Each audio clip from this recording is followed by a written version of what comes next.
Let's move on to Bitcoin, shall we? That's a virtual currency. We're going to talk about the cyber threat now. And who's ever heard of the Bitcoin? It's even been called the future of money, the Bitcoin. For more on this cryptic and still somewhat confusing currency that is Bitcoin. People are fascinated by anything that makes new highs every day for weeks on end, which Bitcoin has done. Is it a market? Is it a bank? Is it an exchange? We're asking whether or not this currency really has any longevity, let alone legitimacy. Do you ever think that it has the potential to replace traditional paper currency? It is gold 2.0. Cryptocurrencies, Bitcoin is the first example. I believe they're going to change the world. This is the time where people should be trying really big, crazy things.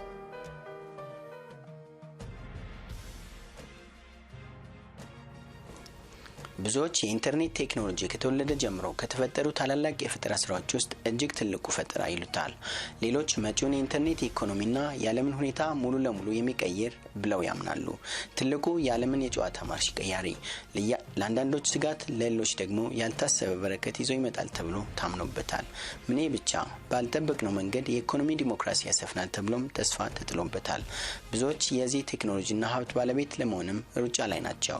ለብሎክቼን ቴክኖሎጂ ብሎክቼን ቢትኮይን እና ክሪፕቶ ከረንሲ ወይም ዲጂታል ከረንሲ ባለፉት 2 ዓመታት ውስጥ ከታላላቅ ሚዲያዎችና የዘገባ አውታሮች ጆሮህ ደጋግሞ የሰማቸው ቃላት እንደሆኑ መገመት አይከብድም።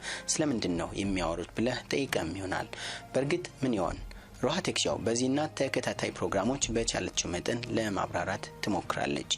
ብሎክቼን ቴክኖሎጂ በተለይም የዲጂታል ገንዘብ ልውውጥን ከአንድ ግለሰብ ወደ ሌላ ግለሰብ በቀላሉ ለማስተላለፍ የሚያገለግል ቴክኖሎጂ ብለን ልንገልጸው እንችላለን። ገንዘብን ለማስተላለፍ የሚያስችሉ ቴክኖሎጂዎች ከዚህ በፊትም ነበሩ።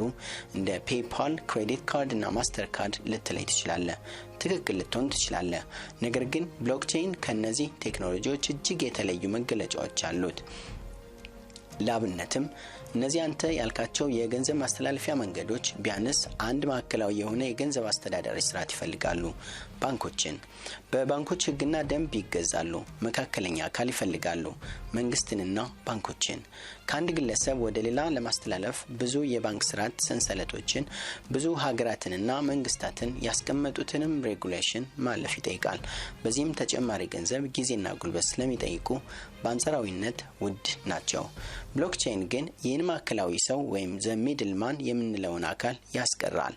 ብሎክቼን ያለምንም ሶስተኛ ወገን ጣልቃ ገብነት ገንዘብንና መረጃን ከአንድ ግለሰብ ወደ ሌላ ግለሰብ በክፍልፋይ ሴኮንዶች ውስጥ ማስተላለፍ ያስችለናል። አንተ ያልከኝ የገንዘብ ማስተላለፊያ መንገዶች መረጃን ለማስተዳደር ማዕከላዊ የሆነ የመረጃ ቋት ይጠቀማሉ።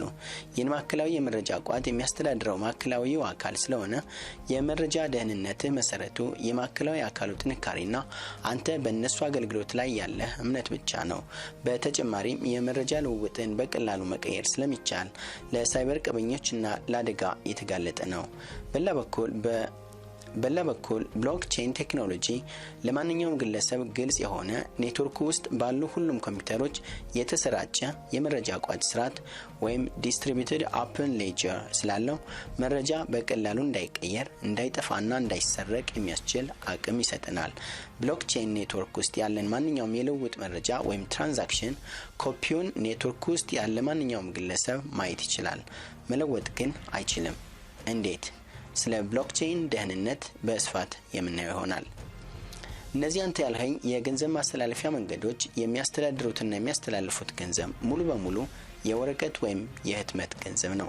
በዚህም ምክንያት አንተ የተላከልን ገንዘብ በእጅህ ለማስገባት የግድ በአቅራቢያ ወደሚገኘው ኤቲኤም ወይም ባንክ ቅርንጫፍ መሄድን፣ ማንነትን የሚገልጽ መታወቂያ ማሳየትን ይጠይቃል። ይህም ተጨማሪ ቢሮክራሲ ነው። በሌላ በኩል ብሎክቼን ቴክኖሎጂ የሚጠቀመው እንደ ቢትኮይን እና ኢቴሪየም የመሳሰሉትን የዲጂታል ገንዘቦች ነው። ይህም የህትመት ገንዘብን ሙሉ ለሙሉ ውድቅ የሚያደርግ ሲሆን በዚህ ቴክኖሎጂ ማንኛውም ገንዘብ የሚገለጸው በዲጂታል ነው። የምትገዛውና የምትሸጠው እንዲሁም የምትልከውና የምትቀበለው በሙሉ ዲጂታል ገንዘብ ይሆናል። የሚኖረውም በኮምፒውተር ሲስተም ውስጥ ብቻ ነው። በዚህ ኮምፒውተር ሲስተም ውስጥ ገንዘቡ የገንዘቡን ባለቤት ምናባዊና ዲጂታል ነው። በዚህ ስርዓት ዲጂታል ማንነት፣ ዲጂታል ቦርሳ ወይም ዲጂታል ዋሌትና ዲጂታል ቦርሳ ውስጥ የተቀመጠ ገንዘብ ይኖርሃል። ታዲያ ሁሉም ነገር ምናባዊ መረጃ ነው። የሆነ ሰው ገንዘብ ሲልክልህ ቀጥታ በዲጂታል ቦርሳ ውስጥ ይቀመጥልሃል። ስትቀበልም ወደ ዲጂታል ቦርሳ ትጨምራለህ። ሁሉንም ነገር የምትከውነው ታዲያ ኔትወርክድ በሆነው ኮምፒውተርህ ወይም ሞባይል ነው። በብሎክቼን ቴክኖሎጂ ከዚህ በኋላ አንተ ማለት ሞባይልህ ወይም ኮምፒውተርህ ነህ ማለት ነው። በዚህም ስትገዛ፣ ስትሸጥ፣ ስትቀበልና ስትልክ ካንተ ኮምፒውተር ወደ ሌላኛው ግለሰብ ኮምፒውተር በቀጥታ ስለሆነና የህትመት ገንዘብን እንደ መገባቢያ ስለማይጠቀም ውስብስብ የሆነውን ቢሮክራሲ ያስወግዳል። ጊዜና ጉልበትንም በእጅጉ ይቆጥባል። ብሎክቼን ሁሉንም የግብይት ስርዓት ወደ ዲጂታል የሚቀይር፣ ሀብትን በግለሰብ ደረጃ የማስተዳደር አቅምን የሚፈጥር፣ የተሰራጨና ግልጽ የሆነ የገበያና ማንኛውንም የመረጃ ልውውጥ የሚይዝ የመረጃ ቋት ቴክኖሎጂ ነው። ይህ ቴክኖሎጂ መጀመሪያ ላይ ለዲጂታል ገንዘብ ልውውጥ ተብሎ የተፈጠረ ቢሆንም አሁን ላይ ግን በየትኛውም ዘርፍ ስራን ለማቀላጠፍና ዲጂታይዝ ለማድረግ የሚያገለግል ቴክኖሎጂ ሆኗል። ብሎክቼን ቴክኖሎጂ እንዴት ይሰራል? ብሎክቼን ብሎክ እና ቼን የሚባሉ ሁለት የእንግሊዘኛ ቃሎች ጥምር ውጤት ነው። ብሎክ የሚለው አንድ መረጃ መረብ ውስጥ ያለ ኮምፒውተር የያዘው መረጃ ሲሆን ቼን ደግሞ የእነዚህ ብዙ ብሎኮች ሰንሰለት ማለት ነው። ብሎክ እና ቼን የብሎኮች ሰንሰለት፣ በሚሊዮን የሚቆጠሩ ብሎኮችን የያዘ አንድ ሰንሰለታዊ ስርዓት እንደማለት ነው። ስለዚህ ብሎክቼን በሰንሰለት ውስጥ የሚኖር የዲጂታል መዝገቦችን ቅጂ የያዘ ስርዓት ልንለው እንችላለን። ብሎኮች 3 ዋና ዋና መገለጫዎች አሏቸው። የመረጃ ልውውጥ የተደረገበትን ቀንና ሰዓት እንዲሁም ልውውጥ የተደረገውን የገንዘብ መጠን፣ በመረጃ ልውውጡ የተሳተፉ አካላት ማለትም የላኪና የተቀባይ ወይም የገዥና የሻጭ ወይም ሰነድ የተፈራረሙ ሰዎች ማንነት፣ የብሎኩ መለያ ወይም ማንነት፣ ይህ ብሎክ ከሌላ ብሎክ የሚለይበት መንገድ ነው።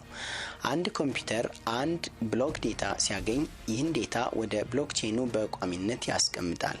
ነገር ግን ይህ ብሎክ ወደ ብሎክቼኑ ለመቀላቀል የሚከተሉትን ነገሮች ማለፍ አለበት። መጀመሪያ የመረጃ ልውውጥ ወይም ትራንዛክሽን መካሄድ አለበት። ለምሳሌ ኮምፒውተር ኤ ወደ ኮምፒውተር ቢ ገንዘብ ወይም መረጃ ላከ እንበል። ይህ ትራንዛክሽን ወደ ብሎክቼኑ ለመጨመርና በብሎክቼኑ ላይ አፕዴት እንዲኖር የብሎኩ ትክክለኛነት መረጋገጥ አለበት። በዚህም የላኪውና የተቀባዩ ማንነት ይረጋገጣል። ለምሳሌ ያክል ላኪው ይህን ትራንዛክሽን ለመከወን በቂ ገንዘብ አለው ወይ? የተቀባዩ አድራሻና ማንነት ትክክለኛነት ይረጋገጣል። ይህ ሁሉ ከተረጋገጠ በኋላ አዲስ ትራንዛክሽን ኮድ ወይም ሃሽ ኮድ ይፈጠርና ወደ ብሎክቼኑ ለመጨመር ዝግጁ ይሆናል። ይህ ሂደት ማይኒንግ ይባላል። ይህን ስራም የሚከውነው ኔትወርክ ውስጥ ካሉ ሚሊዮን ኮምፒውተሮች ውስጥ ይህን የቬሪፊኬሽን ስራ ቀድሞ መስራት የቻለ አንድ ኮምፒውተር ይሆናል። ለዚህም እነዚህ ሚሊዮን ኮምፒውተሮች ይህን ስራ ለመስራት ይወዳደራሉ። አሸናፊው ኮምፒውተር የሚያሸንፈው ለዚህ ትራንዛክሽን መፈጸም የሚያገለግለውን ውስብስብ የሆነ ሂሳባዊ አልጎሪዝም ወይም ቀመር መፍታት ሲችል ብቻ ነው። ይህን ውስብስብ የሆነ ሂሳባዊ አልጎሪዝም መፍታት የቻለ የመጀመሪያው ኮምፒውተር አሸናፊ ይሆናል። ይህ ውስብስብ የሆነ ሂሳባዊ አልጎሪዝም ውስብስብ የሆነ ሂሳባዊ እንቆቅልሽ ሲሆን ኮምፒውተሮች በየጊዜው እየሞከሩ ይህን እንቆቅልሽ መፍታት ይቻላል። አንድ ኮምፒውተር ቀድሞ ይህን እንቆቅልሽ መፍታት የቻለው አንድ ኮምፒውተር አሸናፊ ይሆንና የብሎክቼን የቢትኮይን ሽልማት እንዲሰጥ ያደርጋል፣ ወይም ቢትኮይን ጀነሬት ያደርጋል፣ ትራንዛክሽን አፕዴት ያደርጋል ማለት ነው። የኮምፒውተር ቬሪፋይ ላደረገው ትራንዛክሽን ሃሽ ኮድ ይፈጥራል። ይህን ትራንዛክሽን ዴታ ከሃሽ ኮዱ ጋር ያስተሳስራል። እንዲሁም በብሎክ ውስጥ ካለው ከዚህ በፊት መጨረሻ ላይ ከተፈጠረው ትራንዛክሽን ቀጥሎ በታሪካዊ ቅደም ተከተል ይጨምረዋል። ከዚህ በኋላ ሌሎች በኔትወርክ ውስጥ ያሉ ሁሉም ኮምፒውተሮች የዚህን ትራንዛክሽን ቅጂ በመውሰድ የራሳቸውን ብሎክ ትራንዛክሽን አፕዴት ያደርጋሉ ወይም ሲንክሮናይዝ ያደርጋሉ።